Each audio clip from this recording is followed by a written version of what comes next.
Channel I সংবাদ।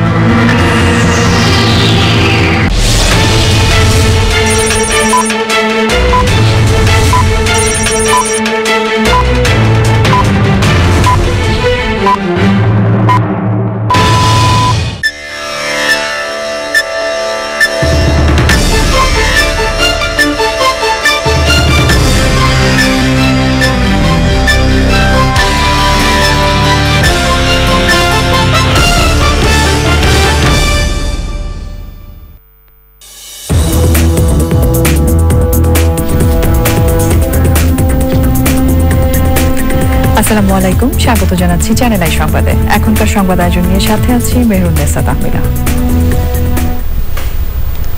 বিস্তারিত সংবাদের শুরুতে জানিয়ে দিচ্ছি ফ্রেশ বিস্কুট সংবাদ শিরোনামগুলো।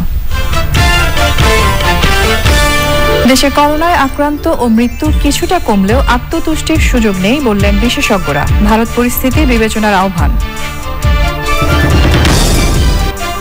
করোনায় অসচেতন হয়ে অন্যের ক্ষতি না করতে প্রধানমন্ত্রীর আহ্বান। ক্ষতিগ্রস্ত 36.5 লাখ পরিবারকে অর্থ সহায়তা উদ্বোধন।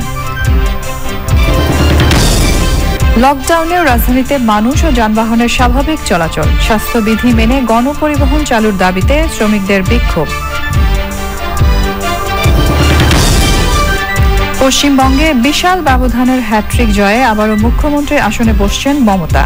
এই জয় মানবিকতাকে বাঁচিয়েছে মন্তব্য টিএমসির। এবং ক্যান্ডি টেস্টের চতুর্থ দিন শেষে 260 রানে পিছিয়ে বাংলাদেশ। পঞ্চম দিন জয়ের জন্য শ্রীলঙ্কার দরকার 5 উইকেট।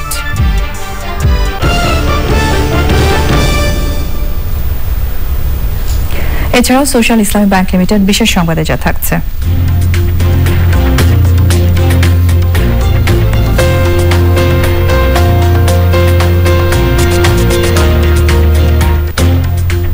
মুক্তিযুদ্ধের সময় সাইকেলে ভারত ভ্রমণ করা 4 যুবককে নিয়ে চলচ্চিত্র নির্মাণের খবর।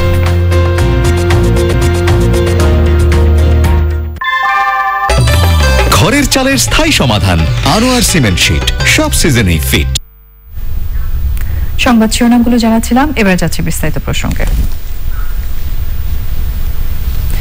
করোনাতে গত 24 ঘন্টায় আরো 69 জনের মৃত্যু হয়েছে। নতুন করে আক্রান্ত হয়েছে 1369 জন। তবে টানা কয়েকদিন করোনায় মৃত্যু ও সংক্রমণ কমে আসায় আত্মতুষ্টির সুযোগ নেই বলে বলছেন স্বাস্থ্যমন্ত্রী। কেননা প্রতিবেশী ভারতের মতো বড় দেশও করোনার ধাক্কায় বিপর্যস্ত হয়ে পড়েছে।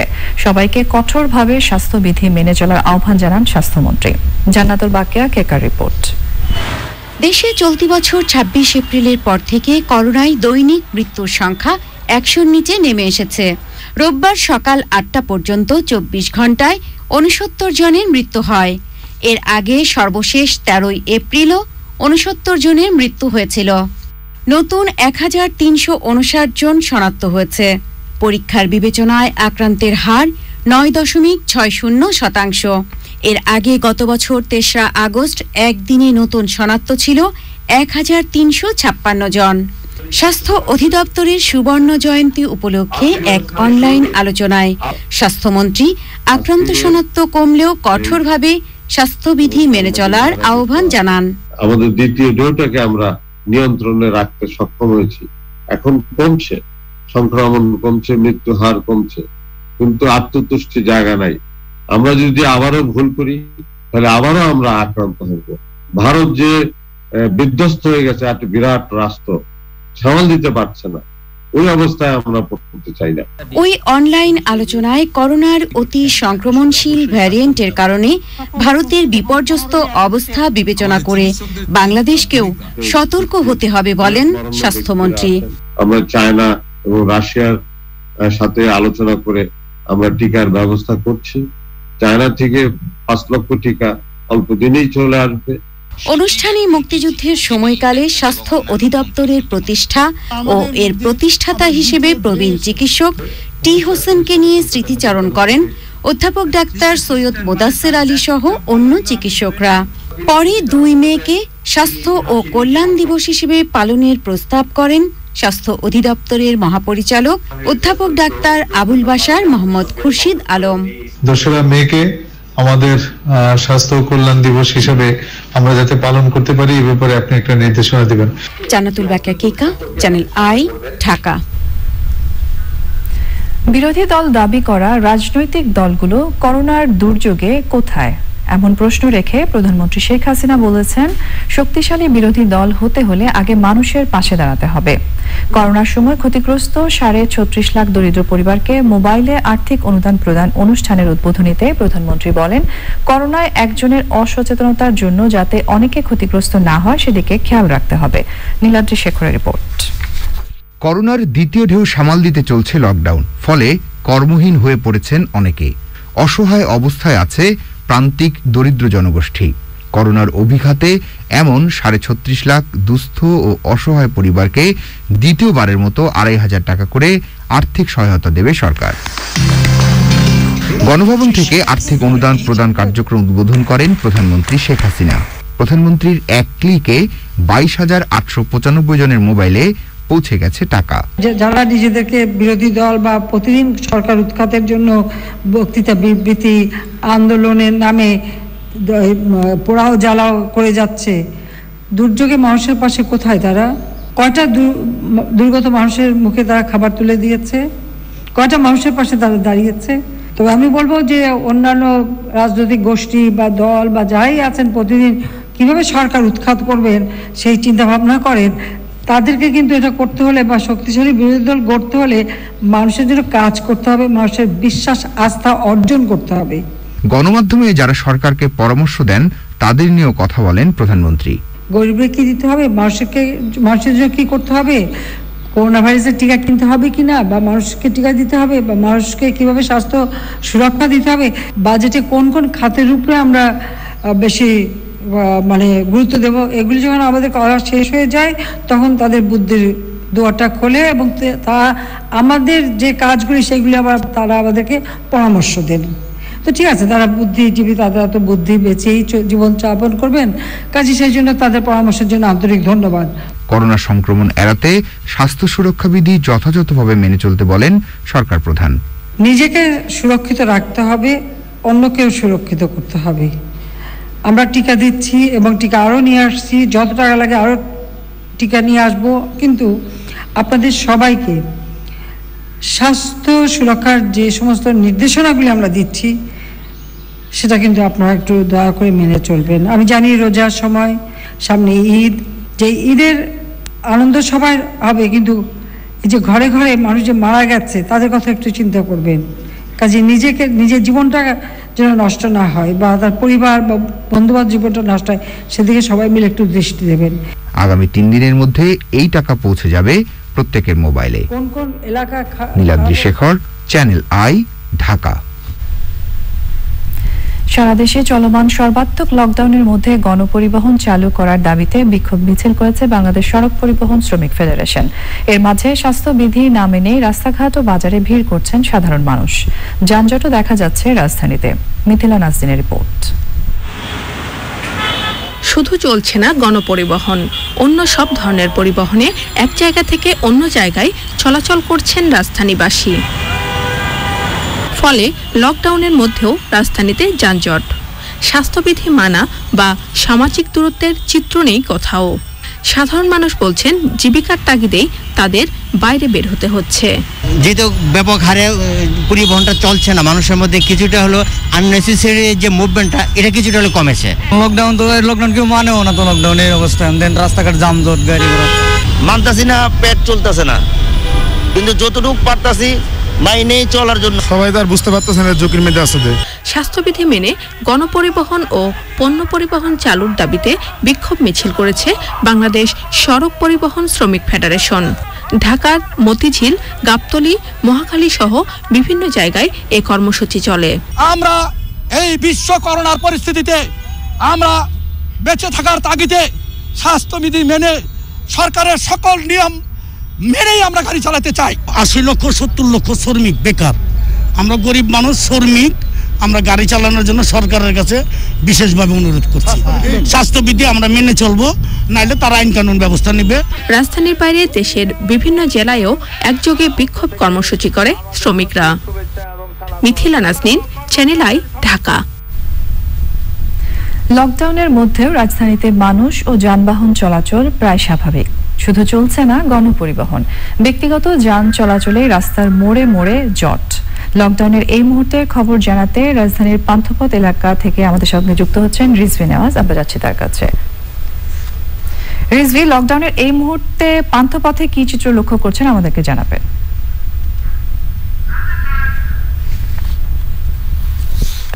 যারা শপিং এ আসছিলেন তারা আসলে বাসায় ফিরে যাবেন, দোকান বন্ধ হয়ে গেছে, কেনাবেচা বন্ধ। তো বৃষ্টির জন্য আসলে মানুষ আটকে আছেন, ক্রেতা বা দোকানি যারা। বসুন্ধরা কর্তৃপক্ষ বলেছেন যে তাদের সব দোকান তারা অলরেডি বন্ধ করে দিয়েছেন, কিন্তু ঘর ফেরতি মানুষ। তো আসলে মৌসুমে প্রথম বৃষ্টির এই যে একটা স্বস্তির বৃষ্টি, এই বৃষ্টিকে মানুষের যে একটা বড় দাবি, তারা ক্রেতারা সবাই বলছেন যে পাবলিক ট্রান্সপোর্টটা যদি ওপেন থাকতো তাহলে হয়তো এখন তারা এই কেনাকাটা করে স্বস্তিতে বাসায় যেতে পারতেন। তো এমনিতে দোকানিরা খুশি যে আমি রাত 9টার নিউজে এই বসুন্ধরা শপিং কমপ্লেক্স থেকে দেখিয়েছিলাম যে অনেক ক্রেতা এসছেন, কেনাকাটাও ভালো হচ্ছে, কিন্তু গণপরিবহন খোলার যে দাবিটা, এই দাবিটাই আসলে ক্রেতা এবং বিক্রেতা সবাই জোরালোভাবে বলেছেন যে যত দ্রুত সম্ভব গণপরিবহন যেন খুলে দেওয়া হয়। আমি না রিজভি, আপনাকে ধন্যবাদ আমাদের সঙ্গে যুক্ত হয়ে লকডাউনের সর্বশেষ তথ্য জানিয়ে দেওয়ার জন্য। লকডাউনে বাস চলাচল বন্ধ থাকায় যশোরে পরিবহন শ্রমিকরা বিপাকে পড়েছেন। দোকানপাট, শপিং মলের কর্মচারীরা কাজে ফিরলেও তারা ফিরতে না পারায় পরিবার পরিজন নিয়ে অনিশ্চয়তার মুখে পড়েছেন। যশোর থেকে আকরামুজ্জামানের পাঠানো তথ্য ও ভিডিও চিত্রে সাদিয়া ওমরের রিপোর্ট। যশোর শহরের শঙ্করপুর কেন্দ্রীয় বাস টার্মিনাল থেকে ঢাকা সহ দেশের 18টি রুটে প্রায় 600 গাড়ি চলাচল করে। এর সাথে জড়িয়ে আছে 2400 শ্রমিক ও তাদের পরিবার। সারা দেশে গাড়ি চলাচল বন্ধে এই পরিবারগুলো পড়েছে অনিশ্চয়তার মুখে। কষ্টে আছি, সারাদিন আসি স্ট্যান্ডে, গাড়ি পাহাড় দিয়ে আবার খালি পকেটে বাসায় যাই। আমরা তো খুব কষ্টে আছি, আমরা তো গরিব মানুষ, আমাদের ইনকামের সোর্সই আছে মোটর গাড়ি। গাড়ি করে ছাড়ার ব্যবস্থা করি, আমরা লেবারি করে খাই। এই গাড়ি করে না চললে পরে আমরা কি করে খাবো? আমাদের তো রাস্তায় বেঁধে দিয়ে হবে। আমাদের এখন কেউ ভিক্ষাও দিচ্ছে না, বা চাইলেও কেউ দিচ্ছে না। বহু ছেলে পেলে নিয়ে আমরা বহুত কষ্টে আছি, না খেয়ে রাস্তায় রাস্তায় ঘুরতেছি। কেউ 1 কেজি চালের পয়সা নেই। আমি গণপরিবহনের লেবারি কাজ করি সারাদিন, এখানে আইসে কিছুদিন না খেয়ে অনাহারে রাস্তায় রয়েছে। সামনে একটা ঈদ আসছে, রোজার মাস, ইনকাম না হলে সংসার চলে। সে আবার লকডাউনটাও যদি উঠায় নেয় তাহলে আমরা স্বাস্থ্যবিধি মেনেই গাড়ি চালাবো। পরিবহন নেতারা বলছেন এই অনিশ্চয়তা না কাটা পর্যন্ত মানবেতর জীবন কাটাচ্ছেন পরিবহন শ্রমিকরা। আমরা দাবি জানাবো সরকার যাতে আর কোনো লকডাউন না দেয়, আমাদের গণপরিবহনগুলো সীমিত আকারে চলে এবং আমাদের রেশনের আওতায়, বাংলাদেশের সমস্ত পরিবহন শ্রমিকদের রেশনের আওতায় 10 টাকা কেজি যে চাল, এই চালের কার্ড দিয়ে আমাদেরকে সহায়তা করবে। তারা বলছেন দিনের পর দিন এভাবে শূন্য হাতে থাকলে পরিবার নিয়ে বেঁচে থাকা অসম্ভব হয়ে পড়বে। তাই সরকারের কাছে নগদ প্রণোদনার দাবি তাদের। Sadia Omar, channel I. পশ্চিমবঙ্গে বিশাল ব্যবধানের হ্যাট্রিক জয়ে আবারও মুখ্যমন্ত্রীর আসনে বসতে যাচ্ছেন মমতা ব্যানার্জি। তবে নন্দীগ্রামে নিজ আসনে হারলেও ফলাফল মেনে নিয়ে সবার প্রতি কৃতজ্ঞতা জানিয়েছেন তিনি। 292টি আসনের মধ্যে এ পর্যন্ত 215টি আসনে জয়ী হয়েছে তৃণমূল কংগ্রেস। এছাড়া আসামে বিজেপি, কেরালায় বাম গণতান্ত্রিক ফ্রন্ট ও তামিলনাড়ুতে ডিএমকে এর জয় প্রায় নিশ্চিত। ফলাফল ঘোষণার পর সবার অভিনন্দন বার্তায় ভাসছেন মমতা ব্যানার্জি। অভিনন্দন জানিয়েছেন ভারতের প্রধানমন্ত্রী নরেন্দ্র মোদী। আলিমাল রাজের রিপোর্ট। স্থানীয় সময় সকাল 8টা থেকে পোস্টাল ব্যালট ও 8:30 থেকে ইভিএম গণনার মধ্য দিয়ে শুরু হয় ভারতের বিধানসভা নির্বাচনের ভোট গণনা। ইতিমধ্যে নির্ধারণ হয়ে গেছে প্রায় সবকটি রাজ্যের ভাগ্য। পশ্চিমবঙ্গে 2টি আসনের প্রার্থীর মৃত্যুতে ভোট হয়েছে 292টি আসনে। এর মধ্যে জয়ের জন্য 148টি আসনের প্রয়োজন হলেও 200-র বেশি আসন পেয়ে আবার ক্ষমতায় তৃণমূল কংগ্রেস। 2019 সালের চেয়ে 50টির বেশি আসন জয় করেছে তৃণমূল। অন্যদিকে বিজেপি গতবারের চেয়ে 40টির বেশি আসন খুইয়ে জিতেছে প্রায় 80টির কাছাকাছি আসন। আর ভরাডুবি হয়েছে বাম এবং কংগ্রেসের। নন্দীগ্রাম আসনের ফল নিয়ে ধোঁয়াশা তৈরি হয়েছে। 17 রাউন্ড ভোট গণনার পর তৃণমূল নেত্রী মমতা ব্যানার্জি সেখানে জয়ী হয়েছেন বলে খবর আসলেও পরে শুভেন্দু অধিকারী দাবি করেন তিনি জয়ী হয়েছেন। সংবাদ সম্মেলনে মমতা নিজেও জয়ী হওয়ার দাবি করেননি। নন্দীগ্রামের ফলাফল মেনে নিলেও ভোট কারচুপির অভিযোগ করেন তিনি। একই সঙ্গে ফলাফল নিয়ে এই বিভ্রান্তির বিরুদ্ধে আদালতে যাবেন বলে জানিয়েছেন মমতা। আমরা কদিন ধরে কাজ করছিলাম এবং করছি। জয়ের পর করোনা বিধি মেনে কর্মীদের বিজয় মিছিল না করার আহ্বান জানিয়েছেন মমতা। তবে পশ্চিমবঙ্গে তৃণমূলকে জয় এনে দিয়ে ম্যান অব দ্য ম্যাচ আখ্যা পাওয়া প্রশান্ত কিশোর নির্বাচনী কৌশল নির্ধারকের পদ থেকে সরে দাঁড়ানোর ঘোষণা দিয়েছেন। তৃণমূলের বিজয় সত্ত্বেও ভারতের নির্বাচন কমিশনের কঠোর সমালোচনা করেন তিনি। তারকা প্রার্থীদের মধ্যে জয়ের সুবাস পাচ্ছেন তৃণমূল কংগ্রেসের রাজ চক্রবর্তী, অদিতি মুন্সি, চিরঞ্জিত চক্রবর্তী, লাভলি মৈত্র, সোহম চক্রবর্তী, কাঞ্চন মল্লিক, সায়ন্তিকা ব্যানার্জি, ইন্দ্রনীল সেন, জুন মালিয়া, মনোজ তিওয়ারি, ফিরহাদ হাকিম, ব্রাত্য বসু, বিজেপির হিরণ চট্টোপাধ্যায়, লকেট চট্টোপাধ্যায় এবং মুকুল রায়। আর হারের তিক্ত অভিজ্ঞতা পাচ্ছেন বিজেপির শ্রাবন্তী চট্টোপাধ্যায়, রুদ্রনীল ঘোষ, যশ দাশগুপ্ত, পায়েল সরকার, তনুশ্রী চক্রবর্তী, পার্ণ মিত্র, অশোক ডিন্ডা, বাবুল সুপ্রিয় এবং তৃণমূল কংগ্রেসের সায়নী ঘোষ। এদিকে পশ্চিমবঙ্গে বিধানসভা নির্বাচনে বিজেপির ফলাফল বিপর্যয়ের কারণ জানতে চেয়েছেন অমিত শাহ। পূর্ণাঙ্গ ফল ঘোষণার পর বিজেপির কেন্দ্রীয় নেতৃত্ব বিষয়টি পর্যালোচনা করবে। পশ্চিমবঙ্গে এমন পরিস্থিতির জন্য নরেন্দ্র মোদী ও অমিত শাহের দিকে আঙুল তোলা শুরু করে দিয়েছেন বিজেপির রাজ্য নেতাদের একাংশ। এদিকে অন্যান্য রাজ্যের মধ্যে আসামে জয়ের জন্য 64টি আসন প্রয়োজন হলেও ক্ষমতাসীন কেন্দ্রীয় সরকার বিজেপি 75টির বেশি আসন পেয়ে বিজয় এনেছে। কংগ্রেস পেয়েছে 48টি আসন। কেরালায় বাম গণতান্ত্রিক ফ্রন্ট 95টি আসন পেয়ে জয় নিশ্চিত করেছে। তামিলনাড়ুতে জয় পেয়েছে ডিএমকে। আলিমাল রাজি, চ্যানেল আই।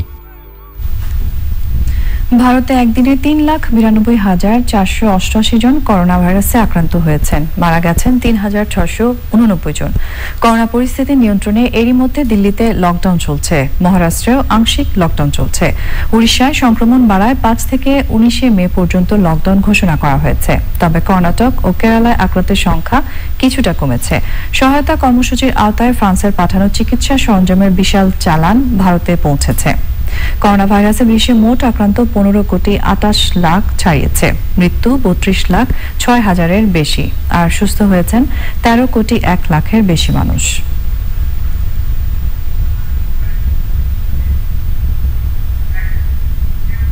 এবারের প্রসঙ্গ আই স্পোর্টস।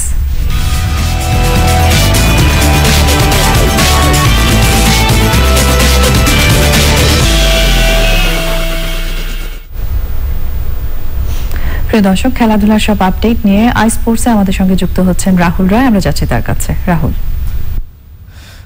তাহমিনা, আপনাকে ধন্যবাদ। দর্শক সবাইকে স্বাগত আজকের আই স্পোর্টসে। আর আজকের আয়োজন শুরু করব বাংলাদেশ শ্রীলঙ্কা টেস্ট সিরিজ প্রসঙ্গ দিয়ে। ক্যান্ডি টেস্টে শ্রীলঙ্কার দেওয়া 437 রানের পাহাড় সম টার্গেটে ব্যাট করতে নেমে চতুর্থ দিন 5 উইকেট হারিয়েছে বাংলাদেশ। সংগ্রহ করেছে 177 রান। পঞ্চম দিন জয়ের জন্য শ্রীলঙ্কার দরকার 5 উইকেট আর বাংলাদেশের 260 রান। টেস্ট ক্যারিয়ারে অষ্টমবারের মতো 5 উইকেট নিয়েছেন স্পিনার তাইজুল ইসলাম। সাদি মাহমুদের রিপোর্ট। পাল্লেকেলের স্পিন সহায়ক উইকেটে ম্যাচের চতুর্থ দিন সকালে ছিল না টাইগার স্পিনারদের ধার, তাই থামানো যায়নি স্বাগতিক লঙ্কানদের রান তোলার গতি। আগের 2 ইনিংসে ডাবল সেঞ্চুরি ও সেঞ্চুরির পর এবার হাফ সেঞ্চুরি তুলে থামেন লঙ্কান অধিনায়ক দিমুথ করুণারত্নে। পাল্লেকেলেতে চলতি সিরিজে 3 ইনিংস খেলে করুণারত্নের রান 428। বাংলাদেশের বিপক্ষে অধিনায়ক হিসেবে এক সিরিজে সবচেয়ে বেশি রানের রেকর্ড এটি। দ্বিতীয় ইনিংসে 5 উইকেট টাইগার স্পিনার তাইজুল ইসলামের। যদিও তাতে ভালো বোলিং এর চেয়ে লঙ্কানদের দ্রুত রান তোলার তাড়া ছিল বেশি। ক্যারিয়ারে অষ্টমবারের মতো 5 উইকেট শিকার তাইজুলের। 9 উইকেটে 194 রান নিয়ে দ্বিতীয় ইনিংস ঘোষণার পর টিম টাইগার্সের সামনে পাহাড় সম রানের টার্গেট। টেস্ট ইতিহাসে এত রান তাড়া করে জয়ের কোনো ঘটনা নেই। বাংলাদেশ এর আগে কখনো 215 রানের বেশি তাড়া করেই জিততে পারেনি। বড় লক্ষ্যে ব্যাটিংয়ে নেমে 3 টপ অর্ডারের শুরুটা কিছুটা আশা জাগালেও সেটি স্থায়ী হয়নি। আগের 3 ইনিংসের দারুণ ব্যাটিংয়ের পর এবার তামিম আউট 24 রান করে। তার ওপেনিং সঙ্গে সাইব বিদায় নেন 34 রানে। 3-এ নেমে শান্ত করেন 26। কিছুটা প্রতিরোধ করার চেষ্টা করেছিলেন ক্যাপ্টেন মুমিনুল আর মুশফিকুর রহিম, কিন্তু লঙ্কান স্পিন ঘূর্ণিতে ফিরে যেতে হয় এই দুজনকেও। আলোক স্বল্পতায় দিনের খেলা 12 ওভার আগেই শেষ হয়েছে। এতেই চতুর্থ দিন শেষে বাংলাদেশ পিছিয়ে 260 রানে। লিটন দাস 14 ও মেহেদি মিরাজ 4 রান নিয়ে পঞ্চম দিন শুরু করবেন। সাদি Mahmud, sports desk, channel I. প্রথম ইনিংসে আর একটু ভালো ব্যাটিং করলে দ্বিতীয় ইনিংসে এতটা বিপদে নাও পড়তে পারত বাংলাদেশ।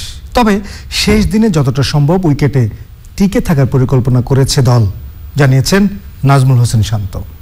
প্ল্যান থাকবে যে দুইটা ব্যাটসম্যান যতক্ষণ ব্যাটিং করতে পারে ততক্ষণই আমাদের জন্য ভালো। সো আমাদের প্রথম প্ল্যান আমার কাছে মনে হয় যে 2 ঘন্টা আমাদের ব্যাটসম্যানরা প্রথম সেশনটা যদি এই 2টা ব্যাটসম্যান ভালো ব্যাটিং করতে পারে তাহলে আমরা পরবর্তীতে আবার ভালো কিছু চিন্তা করতে পারবো। আমার কাছে মনে হয় যে ফার্স্ট ইনিংসে আমাদের আর একটু ভালো ব্যাটিং করা উচিত ছিল, ওইখানে আমরা হয়তো একটু পিছনে পড়ে গেছি।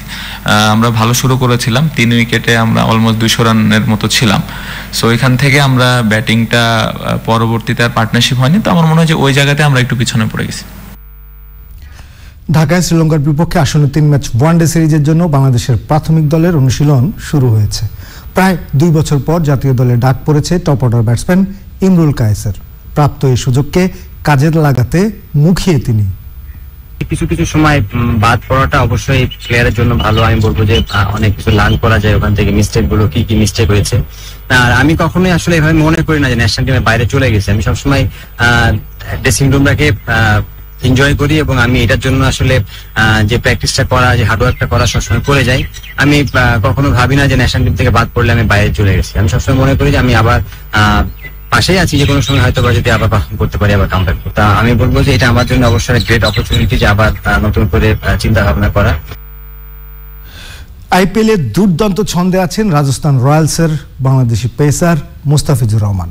দিল্লিতে আজকের ম্যাচে 4 ওভার বল করে 20 রান দিয়ে 3 উইকেট শিকার করেছেন মুস্তাফিজ। তার দল রাজস্থান রয়্যালসও 55 রানে হারিয়েছে সানরাইজার্স হায়দ্রাবাদকে। গুরুত্বপূর্ণ 2 পয়েন্ট নিয়ে পয়েন্ট টেবিলের 5 নম্বরে উঠে এসেছে তারা। ইংলিশ ওপেনার জাস বাটলারের 64 বলে 124 রানের বিধ্বংসী ইনিংসে আগে ব্যাট করে রাজস্থান রয়্যালস তুলেছিল 3 উইকেটে 220 রান। জবাব দিতে নেমে মুস্তাফিজ মরিসদের বোলিং তোপে 8 উইকেট হারিয়ে 165 রানে আটকে যায় সানরাইজার্স হায়দ্রাবাদের ইনিংস। আইপিএলে দিনের দ্বিতীয় ম্যাচে মুখোমুখি হয়েছে পাঞ্জাব কিংস এবং দিল্লি ক্যাপিটালস। আহমেদাবাদের মাঠে আগে ব্যাট করে গেইল আগরওয়ালদের পাঞ্জাব তুলেছে 166 রান। জবাবে এখন ব্যাটিংয়ে পান্থ ধাওয়ানদের Delhi Capitals. Harsh, this is just an easy little milking session for Steve Smith, and just knock it around 1s and 2s and just take them home. And if you notice, he's back to playing like Steve Smith. He's not playing those, he's not cutting trees. শেষ খবর পর্যন্ত দিল্লির সংগ্রহ 1 উইকেটে 105 run. দর্শক, এই ছিল আজকের আই স্পোর্টসে। ফিরে যাচ্ছি তাহমিনার কাছে। রাহুল, আপনাকে ধন্যবাদ আমাদের সঙ্গে যুক্ত হয়ে খেলাধুলার সবশেষ তথ্য জানিয়ে দেওয়ার জন্য। এবার চলে যাচ্ছি পরের প্রসঙ্গে। 2022 সালের মধ্যে পদ্মা সেতু যান চলাচলের জন্য উন্মুক্ত করে দেয়া হতে পারে বলে জানিয়েছেন সড়ক পরিবহন ও সেতুমন্ত্রী ওবায়দুল কাদের। সিলেট জোনের বিআরটিসি ও বিআরটি এর কর্মকর্তাদের মত বিনিময়ে অনলাইনে যুক্ত হয়ে মন্ত্রী বলেন, সবশেষ গার্ডার স্থাপনের মধ্য দিয়ে পুরো সেতুর কাঠামোর কাজ শেষ হয়েছে। মূল সেতুর নির্মাণ কাজের অগ্রগতি শতকরা 93.25% বলেও জানান মন্ত্রী। সংকটের এই পর্যায়ে আমরা নিয়ে নিচ্ছি অশোক লিল্যান্ড ইফাদতস বিরতি, এবং বিরতির পর আরো যা থাকছে। আফগানিস্তানের কাবুলে জ্বালানি তেলের ট্যাঙ্কার বিস্ফোরণে নিহত 7, আহত 14। ঘটনাটি নাশকৃত এলাকায় করোনায় কর্মহীন মানুষদের সহায়তা দিয়েছে প্রকৃতি ও জীবন ফাউন্ডেশনের স্বাস্থ্য সেবা কেন্দ্র। সরকারের পাশাপাশি অসহায় জনগোষ্ঠীর সহায়তায় এগিয়ে আসায় প্রকৃতি ও জীবন ফাউন্ডেশনের প্রতি কৃতজ্ঞতা জানিয়েছেন স্থানীয় জনপ্রতিনিধি ও এলাকাবাসী। আনোয়ারুল আলম প্রধানের রিপোর্ট। চলমান লকডাউনে কর্মহীন হয়ে অনাহার অর্ধহারে দিন পার করেছিল ডিমলা উপজেলার নাওতারা ইউনিয়নের সাতজান এলাকার অনেক পরিবার। এমন সময় স্থানীয় সরকারের সহযোগিতায় অসহায় মানুষগুলোর পাশে দাঁড়িয়েছে প্রকৃতি ও জীবন ফাউন্ডেশন। নিত্যপণ্য খাদ্য সামগ্রী ও করোনা প্রতিরোধ উপকরণের পাশাপাশি নগদ সহায়তাও দিয়েছে প্রতিষ্ঠানটি। আমাকে খাদ্য তেরান বা টাকা দিয়েছে, আমাদের জীবনের উপকার হয়ে গেছে। টাকা পাইলাম 500, দান পাইলাম, আমরা খুব খুশি। আল্লাহ ওনার ভালো করুক। সবাই পাচ্ছি, আবার নগদ 500 টাকা পাচ্ছি। এইটা পাইয়া আমরা করোনাতে খুব অভাবে আছি, পাইয়া আমরা খুব খুশি হইলাম। ভাঙ্গন কবলিত এলাকার পরিবারগুলোর সহায়তায় প্রকৃতি ও জীবন ফাউন্ডেশনের মতো সামাজিক সংগঠনগুলো এগিয়ে আসার আহ্বান জানান স্থানীয় প্রতিনিধিরা। অনেক অভাবী লোক আছে যারা এই করোনা মহামারী দিনে খাবার পাচ্ছে না, সেই মুহূর্তে করোনা মহামারীতে আমাদের পাশে দাঁড়িয়েছেন প্রকৃতি ও জীবন ফাউন্ডেশন। করোনা ভাইরাসে যারা ক্ষতিগ্রস্ত হয়েছে, কর্মহীন হয়েছে, তাদের পাশে এসে দাঁড়াইছে। এইভাবে যদি দেশের বিভিন্ন সংস্থা এবং বিত্তবান লোক যদি এগিয়ে আসে, তাহলে এই এলাকার লোক উপকৃত হবে। পরিবেশ সংরক্ষণে কাজের পাশাপাশি সমাজের পিছিয়ে পড়া জনগোষ্ঠীর জন্য সারা দেশে চিকিৎসা সেবা, খাদ্য সহায়তা, শীতবস্ত্র দিয়ে আসছে প্রকৃতি ও জীবন ফাউন্ডেশন। নীলফামারী থেকে আনোয়ারুল আলম প্রধান, চ্যানেল আই। এবার রয়েছে নিটুল টাটা আন্তর্জাতিক সংবাদ।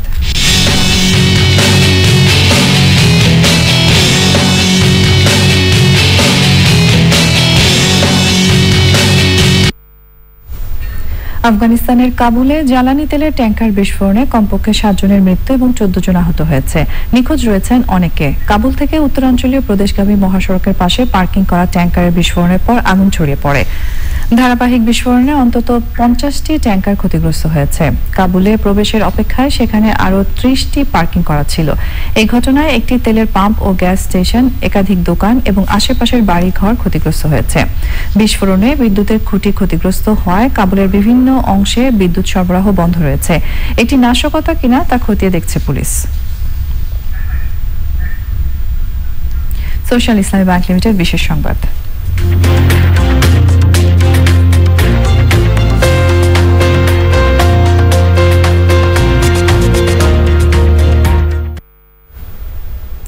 1971-এর মহান মুক্তিযুদ্ধে বাংলাদেশকে সহযোগিতা করায় ভারতবাসীকে কৃতজ্ঞতা জানাতে অভিনব পন্থা বেছে নিয়েছিলেন সিলেটের 4 যুবক। স্বাধীনতার পর ওই যুবকরা বাইসাইকেলে ভ্রমণ করেছিলেন পুরো ভারত। ঐতিহাসিক সেই ঘটনার স্মৃতি প্রায় হারিয়ে গিয়েছিল। এবার তাদের সেই ভ্রমণের ঘটনা নিয়ে সাইক্লিস্ট অফ ওয়ার নামে চলচ্চিত্র বানাচ্ছেন যুক্তরাজ্য প্রবাসী নির্মাতা মকবুল চৌধুরী। যুক্তরাজ্য থেকে আব্দুল আহাদ সুমনের রিপোর্ট। 71-এর দীর্ঘ 9 মাসের মহান মুক্তিযুদ্ধে সাহায্যের হাত বাড়িয়ে পাশে দাঁড়িয়েছিল ভারত। তারই কৃতজ্ঞতা জানাতে 72-এ সদ্য স্বাধীন বাংলাদেশের 4 যুবক ফাঁড়ি জমান ভারতে। বাইসাইকেলে গোটা ভারত ঘুরে তারা দেশটির তখনকার প্রেসিডেন্ট ভিভি গিরির সাথে সাক্ষাৎ করেও ধন্যবাদ জানিয়েছিলেন। পারিবারিক অ্যালবামে খুঁজে পাওয়া সেই সময়ের একটি স্থির চিত্র থেকেই সাইক্লিস্ট অফ ওয়ার চলচ্চিত্রের পরিকল্পনা করেন নির্মাতা মকবুল চৌধুরী। এই যে পারিবারিক একটি ছবি, সেই ছবিটির মধ্যে কিন্তু মুক্তিযুদ্ধের একটি অত্যন্ত সুন্দর গল্প লুকিয়ে ছিল এবং এই ছবিটি হারিয়ে যাবার মাধ্যমে কিন্তু মুক্তিযুদ্ধের একটি গল্প হারিয়ে যেত। কারণ আমরা সৌভাগ্যবান যে আমরা এখন এই ছবিটি এবং এই ছবিটির মানুষগুলোকেও খুঁজে পেয়েছি এবং এই গল্পটি আমাদের বলা প্রয়োজন। এরই মধ্যে মুক্তিযুদ্ধ জাদুঘরে রিসার্চ অ্যান্ড ডেভেলপমেন্ট গ্রান্ট পেয়েছে সাইক্লিস্ট অফ ওয়ার। ছবিটি নির্মাণে মুক্তিযুদ্ধ নিয়ে নানা গবেষণায় ব্যস্ত নির্মাতা। আমি খুবই আনন্দিত যে মুক্তিযুদ্ধ জাদুঘর সাইক্লিস্ট অফ ওয়ারের সাথে যুক্ত হয়েছে। অ্যাওয়ার্ডটি এই সাইক্লিস্ট অফ ওয়ার ফিল্মটির জন্য একটি অত্যন্ত সুসংযোগ। আগামী ডিসেম্বরের দিকে আমরা এই ছবিটির চিত্রায়নের কাজ শুরু করব। এর আগে মহান মুক্তিযুদ্ধে প্রবাসী বাংলাদেশিদের অবদান নিয়ে মকবুল চৌধুরীর চলচ্চিত্র not a Penney not a গান শিল্পকলা একাডেমির সম্মাননায় ভূষিত হয়। নির্মাতার ইচ্ছা, এবারের প্রয়াস সাইক্লিস্ট অফ ওয়ার দিয়ে 4 যুবকের স্মরণীয় যাত্রার গল্প বিশ্বের কাছে পৌঁছে দেয়া। যুক্তরাজ্যের বার্মিংহাম থেকে আব্দুল আহাদ সুমন, চ্যানেল আই। এবারে অর্থনীতি সংবাদ।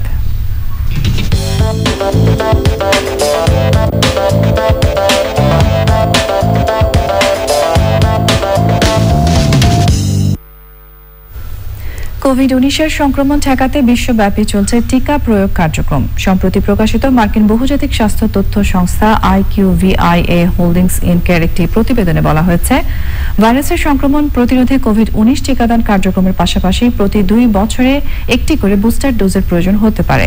এই জন্য সব মিলিয়ে 2025 সালের মধ্যে কোভিড-19 টিকার পেছনে বিশ্বজুড়ে ব্যয় $15,700 কোটি পৌঁছে যাবে। স্বাস্থ্যসেবা শিল্পের জন্য ডেটা এবং বিশ্লেষণ সরবরাহ করা IQVIA 2022 সালের মধ্যে বিশ্বের জনসংখ্যার 70% টিকাদান কার্যক্রমের আওতায় আসবে বলে আশা প্রকাশ করেছে।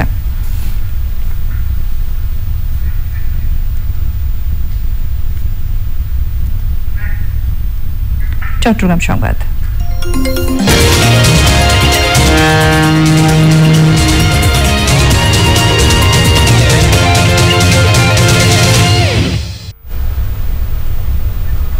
চট্টগ্রামের বিভিন্ন পয়েন্টে বিনামূল্যে মাস্ক ও স্যানিটাইজার ব্যবহারের সুবিধা রেখে করোনা প্রতিরোধক বুথ স্থাপনের উদ্যোগ নেওয়া হয়েছে। সাবেক মেয়র ABM মহিউদ্দিন চৌধুরী ফাউন্ডেশনের উদ্যোগে নগরীর বিভিন্ন এলাকায় 100টি বুথ স্থাপন করা হবে। বুথের আনুষ্ঠানিক উদ্বোধন করেন যুবলীগ নেতা হেলাল আকবর চৌধুরী বাবর। সন্দ্বীপে আব্দুল কাদের মিয়া ফাউন্ডেশনের উদ্যোগে অসহায় দরিদ্রদের নিত্য প্রয়োজনীয় খাদ্য সহায়তা দেওয়া হয়েছে। সেই সময় কাদের মিয়া ফাউন্ডেশনের সাধারণ সম্পাদক জামশেদ উদ্দিন, সহসভাপতি জসিমউদ্দিন সহ অন্যরা উপস্থিত ছিলেন। এবারে পূবালী ব্যাংক লিমিটেড কৃষি সংবাদ।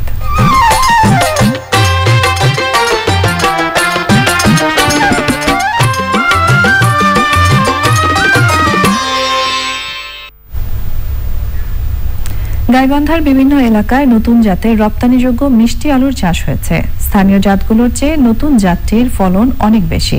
গাইবান্ধা থেকে ফারুক হোসেনের পাঠানো তথ্য ও ভিডিও চিত্রে সুদীপ্তা মাহমুদের রিপোর্ট। গোবিন্দগঞ্জ সাঘাটা উপজেলার নদী তীরবর্তী এলাকা ও চরাঞ্চলের পলিযুক্ত মাটিতে দীর্ঘদিন ধরে মিষ্টি আলু চাষ করছেন কৃষক। প্রথমবারের মতো এবার নতুন জাতের মিষ্টি আলু চাষ করেছেন তারা। আকারে বড় ও লাল রঙের হওয়ায় দেখতেও আকর্ষণীয়। মিষ্টি আলুটা আমরা যে দেশি আলুটা করতাম সেটার চাই এটা ফলন বেশি। এই আলুটাতে আমাদের লাভও বেশি, আমাদের বাজারও এখন মোটামুটি ভালো। এই আলু প্রতি বছরই আমরা 500, 550, এবার 600 টাকা পর্যন্ত বিক্রি করছি। এইগুলো আমরা জমি থেকেই আমাদের বাইরে যাচ্ছে, তারা জমি থেকেই নিয়ে যাচ্ছে 500, 650, 550 এই রেটে চলছে। রপ্তানিযোগ্য মিষ্টি আলু চাষে কৃষকের সাথে যোগাযোগ রাখছেন রপ্তানি প্রতিষ্ঠানের কর্মীরা। গুড এগ্রিকালচারাল প্র্যাকটিস ছাড়া আমরা কিন্তু কোনো কৃষি পণ্য বাইরে রপ্তানি করতে পারবো না।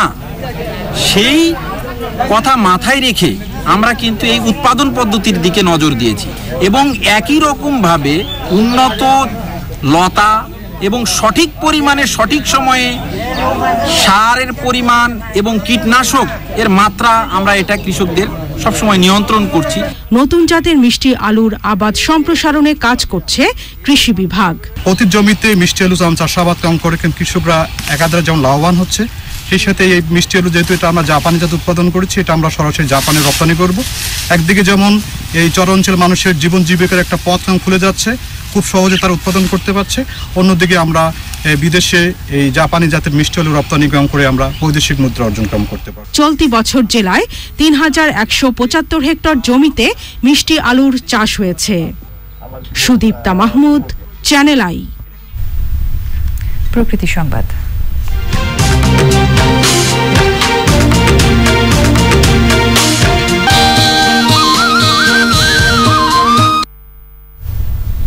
পটুয়াখালীতে আদালতের অভিযানেও অবৈধ ইটভাটা মালিকদের অপতৎপরতা থামছে না।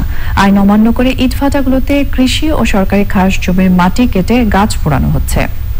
হুমকির মুখে পড়েছে এলাকার পরিবেশ ও জীববৈচিত্র্য। এনায়েতুর রহমানের রিপোর্ট। সম্প্রতি পরিবেশ অধিদপ্তরের অভিযানে গুড়িয়ে দেওয়া জেলার কমলাপুর ইউনিয়নে অবৈধ ড্রাম চিমনির এই ইটভাটাটি আবারও কার্যক্রম শুরু করেছে। অনিয়মের অভিযোগে জরিমানা করা হয় পাশের বৈধ ইটভাটাকে। জেলায় অন্তত 80টি ইটভাটা থাকলেও লাইসেন্স নিয়েছে 10টি। গত বছর করছি, বাজার ভেঙে গেছে, এবছর আবার ওই নিজে একটা গের করছি, গেরের মাটিটা উড়ে ওগুলো তো মেশিন টেশিন সব ভাড়া আনা। 2-3টা লাইসেন্স আমার আছে, আর একটা লাইসেন্স আমি প্রেয়ার করছি, ওটাও করতেছি, আমারটা আপডেট করতেছি। আমি সরকারি নিয়ম মেনেই আমি চলবো। ড্রাম চিমনিকে আমরা ঘুরিয়ে দিয়েছি। এই ভাটাগুলো সম্পূর্ণ অবৈধ, পরিবেশের জন্য ক্ষতিকর গাছপালা কেটে তারা এই ভাটাগুলোতে ইউজ করতেছে। এই ধরনের ভাটা আমরা মানে পুরো জেলা কোনো পুরো বাংলাদেশে আমরা চলতে দেব না। এই ভাটার বিরুদ্ধে আমাদের অভিযান চলতেছে এবং এটা অব্যাহত থাকবে। জেলার বিভিন্ন স্থানে গ্রামের ভেতর কৃষি জমিতে গড়ে উঠেছে ইট ভাটা, পোড়ানো হচ্ছে কাঠ। এলাকাবাসীর অভিযোগ, কৃষি জমি, নদীর পাড় ও চর এবং সরকারি খাস জমির মাটি কেটে নিচ্ছে একটি চক্র। উপরে মাটিটা কেটে নিতে আছে, গাছপালা যে জায়গায় দিয়েছে ওই জায়গায় মাটির ক্ষতি হইতে আছে, আর গাছপালা পুড়তে আছে, আর রাস্তার ক্ষতি হয়েছে। পাতা টাতা জড়িয়ে মিলিয়ে যায়, গাছপালা ফসলা দিত আমাকে ওদিকে নাই, বিড়ি ফেল হইলে তো একটু ক্ষতি হইবে। উপকূলীয় জেলার পরিবেশ রক্ষায় অবৈধ ইটভাটার বিরুদ্ধে কঠোর পদক্ষেপ নেওয়ার দাবি জানিয়েছে এলাকাবাসী। পটুয়াখালী থেকে Enayetur Rahman, channel I. Exim bank বাণিজ্য সংবাদ।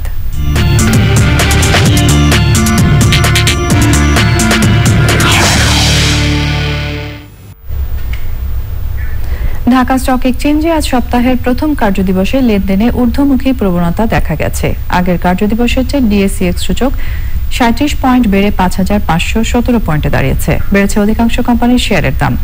হাত বদল হয়েছে 361টি কোম্পানির 1406 কোটি 96 লাখ টাকার শেয়ার ও মিউচুয়াল ফান্ড, যা আগের কার্যদিবসের চেয়ে 234 কোটি 8 লাখ টাকা বেশি।